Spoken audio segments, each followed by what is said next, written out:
Hey, what's up creators? In today's video, I'm going to show you exactly how I recorded and edited my very first podcast video. I used the gear that I had, which was an iPhone 15 Pro Max, the Sony A6700, and a DJI Osmo Pocket 3. Audio was captured on the Hollyland Lark M2s plugged into my iPhone. All of my footage was edited in CapCut, and I'll show you exactly how. Now, this was not a high budget shoot, but I managed to turn a 25-minute conversation into 4 different episodes for my clients' social media marketing needs. Now, I'll be honest, these videos didn't get a whole lot of engagements or a whole lot of likes, but one of the videos did attract one of the biggest names in the glazing industry. So in other words, results speak louder than likes. As a social media manager, which is what I am to my client, a podcast style interview can be very powerful for bringing your client's personality out on camera. The vast majority of people, they're not well versed staring down the barrel of a lens and delivering messages and being natural. Now, luckily this client is a trooper. He does very good and he gets better every day, but he even tells me after the podcast that he enjoyed that style of content much better because it was just him and I talking just like this. And he was able to act like his natural self, tell his stories, answer all the questions I was giving to him. We were cracking jokes, we were laughing. So this is the huge advantage of a podcast style interview. So really quickly, I want to show you the camera setup that I was using. So I had the A6700 right here with the wide view so that we were both in the frame. I had the Osmo Pocket 3 pointed at my friend Rodney, who was sitting right there on that couch. Focused on me was the iPhone 15 Pro Max. I was sitting right there. And what I ended up using was the Hollyland Lark M2s with the iPhone. It works perfectly with that because you can use this little guy right here, this little receiver. You take this guy and you just plug it right into your iPhone. Sorry, I'm trying to do this one-handed. Boom, just like so. You see the little lights blink up, and then all you do is take this guy, clip one on your guest shirt, clip one on your own shirt, like so, and that's it. Voila, we have perfect audio. So when I scripted this podcast, I went ahead and came up with a list of questions that I was going to ask my client, and I sent it to him in advance, which he agreed to, which is incredibly helpful. And then to help me stay on track and keep the interview on point and ongoing, I actually have with me what I always have, which is my iPad mini. And I just have this on the couch and I just reference my questions as I ask questions. And I think the real beauty of a podcast is basically pulling out human emotions, right? So laughing, getting angry, confused, right? These are human emotions that are basically they're basically going to connect with the psychology of another human being, which is what makes podcasts so powerful, especially in a world filled with AI and perfectly curated content creators. I forgot to mention the importance of audio. So the Hollyland Lark M2s was the main audio, but you need to make sure that you're recording audio on all 3 cameras because that's how you sync up the footage inside of CapCut. Also, you need to make sure that all your cameras are set up to record in the same frame rate. Vast majority of social media professionals will tell you 30 frames per second.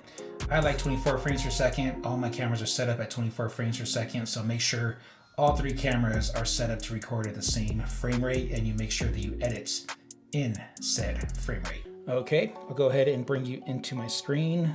Let's open up CapCut, create new project.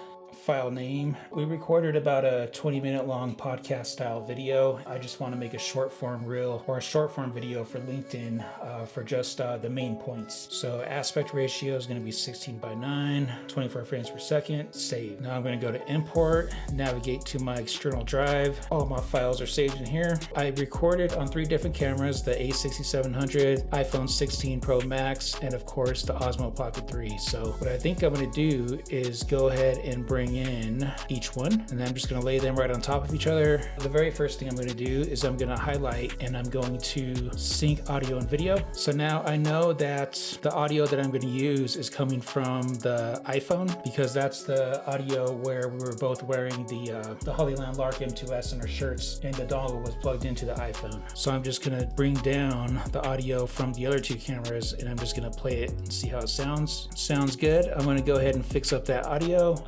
go to audio up here in the upper right with the track selected. I'm gonna first normalize loudness and enhance voice. If I had a lot of background noise, I would also isolate voice, but I only use that if I absolutely have to, because sometimes there's weird artifacts. Okay, so now that I have my audio enhanced and normalized, I'm just gonna go ahead and separate just the parts I wanna see, which is basically the first half. So what I usually do is I just start at the very beginning, and what I'm gonna do is I'm going to Command B and Command B, and I'm gonna group all these tracks together, create compound clip. I'm gonna come back over here and delete these first three, and then I'm going to uncompound the clip, and now we have a good starting point. Oh, and another thing I got to do, so my main camera that has both of us sitting down, it's on the bottom, and then of course I got the Osmo Pocket 3 on the top and the iPhone in the middle, and I only want to show us individually at certain points in time. And so because of that, what I'm going to do is I'm actually going to extract this audio, and it's going to drop that audio on the bottom layer. So this way, when I start to remove certain parts of the middle layer, then we don't lose that audio, because that is the audio that will be driving the podcast. Okay, so far so good. So we're just going to go to where it starts. Okay, that's where it starts. So I'm going to go ahead and cut all three tracks, all four layers that is. I'm going to go ahead and create compound clip. I'm going to come back over here and delete, and then undo compound clip, and just keep it going. So right off the bat, I think that I'm going to want to start with only us, and I can see that I'm kind of not center in frame. Okay, so I think what I want to do is actually adjust these a little bit. So I'm going to bring this guy up so that I can center it a little better, so we both feel more of the frame and we're more centered. And then on mine, I think I'm going to go ahead and bring that up a little bit and center myself. And then on Rodney, he actually doesn't look too bad, but I'll bring it up just a touch and bring his head up so his head is closer to the top. So in all three tracks, or all three clips, our heads are near the top. So I think I like that. Maybe we'll get Rodney up a little bit more. So it's almost like you want the eyes to be on the upper third. I mean, it doesn't have to be perfect, but you can kind of just eyeball it like I am, and that usually works. I think on this one, I need to rotate it a touch. 1 degree, slide it over just a bit. And I think I need to adjust that. So CapCut has this adjustment tool. I'm gonna hit auto adjust, and maybe that's not the best footage ever, but it seems to match the other tracks just fine. And for a 10-second clip on social media, this is gonna be above and beyond what most people are doing. So I'm not too worried about getting it exactly perfect. Okay, so I found the point where I want to isolate. So I'm gonna go ahead and slice all of my tracks, and I'm gonna go ahead and delete the second half because I don't want this video to be too long for social media. So now I'm left with just this. So now from here, what I can do is just start making my cuts, and I'm just gonna strategically move these sliders around and make cuts out on different angles at certain times to make it more interesting. And I'm also gonna go ahead and try to cut out the non-essential stuff. And I basically have to start from the beginning and make my cuts and move from there. All right, so I got the very first part down. I'm gonna go ahead and lock that in by creating the compound clip. Templating glass, I wanna hear the story. Okay, so that's the part I wanna isolate. Command B, Command B, Command B. I'm gonna lock all these in. I'm gonna first create compound clip, and then I'm gonna delete the part I don't want, and I'm gonna move the compound clip over to the magnetic timeline, and then undo compound clip, and just keep it up. Okay, so I think I wanna go ahead and get rid of this big dead space off the bat.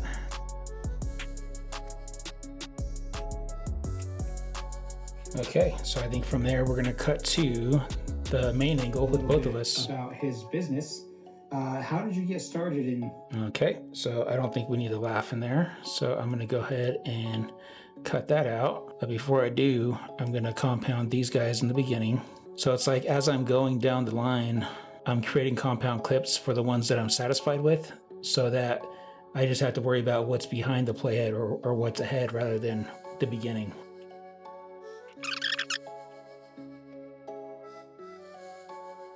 Okay, so I'm just going to continue this process and cut out just the parts I need, cut out the dead spaces, cut out the the non-essentials, and make sure that whenever somebody's talking, the camera is pointing at them between my 3 cameras. And then I'm going to go ahead and add some music and export. Brandon here with Be Inspired Studios. I got my friend Rodney with Redline Templates, and we just want to tell you a little bit about his business. How did you get started in templating glass? I want to hear the story. Actually had my own granite countertop installation business for 10 years. Blew out my back. Granite gets very heavy. I bet. Old buddy of mine said, hey, you should get into this laser templating, and started with granite countertops and went to a job, measured a rectangle island. As I'm measuring it, a glass company came in to install the railing on standoffs.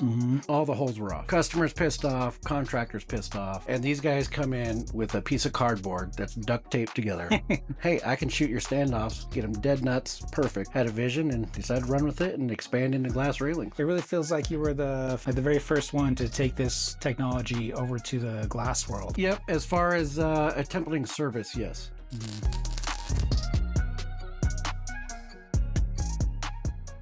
Okay, so I went ahead and wrapped this up. I thought it looked great.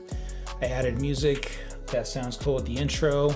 You'll notice that for the intro, I made the music a little bit louder. I just had the same song play for the rest of the track up until about the end, and this is where I decided to increase the volume near the end, and added some logos, including Redline Templates and my own. I sent it to the client, and he didn't like the way they looked with his legs, the way he's sitting. Otherwise, I thought it was pretty flawless, but I see where he's coming from. So we ended up having to make a change. And so the change I think I'm going to make is I'm just simply going to add an effect. So that's the good thing about CapCut. It has all these cool effects. So if I come up here, I'm going to come up here to video effects. I'm going to type TV screen. There we go. I'm just going to add that guy right there. So let's just drop that guy in there. And then what this is going to do is it's going to allow me to crop everything in as I see fit. So I'm just going to put the TV up until where it ends, until the logos and the ending happen. And so now you can see that the aspect ratio is going to change for every scene. And all I'm going to simply do is just grab each one of these boxes one at a time. And I'm just going to kind of drag them and move them around as I see fit. And on this one, I think I'm going to zoom way in just to give it a little more dynamics.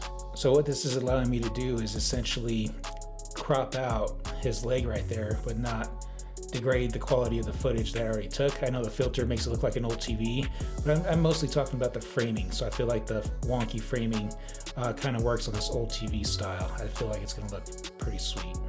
Okay, that's it. So I'll go ahead and show you version 2, and you tell me which one you like. Version 2. This is the style that we posted on LinkedIn. Brandon here with Be Inspired Studios. I got my friend Rodney with Redline Templates, and we just want to tell you a little bit about his business. How did you get started in templating glass? I want to hear the story. Actually had my own granite countertop installation business for 10 years. Blew out my back. Granite gets very heavy. I bet. Old buddy of mine said, hey, you should get into this laser templating, and started with granite countertops and went to a job, measured a rectangle island. As I'm measuring it, a glass company came in to install the railing on standoffs. All the holes were off. Customers pissed off, contractors pissed off, and these guys come in with a piece of cardboard that's duct taped together. Hey, I can shoot your standoffs, get them dead nuts, perfect. Had a vision and decided to run with it and expand into glass railing. It really feels like you were the very first one to take this technology over to the glass world. Yep, as far as a templating service, yes.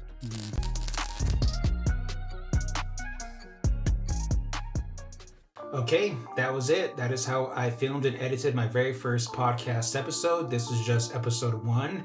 I was able to get 5 different episodes out of this, and you can check them out.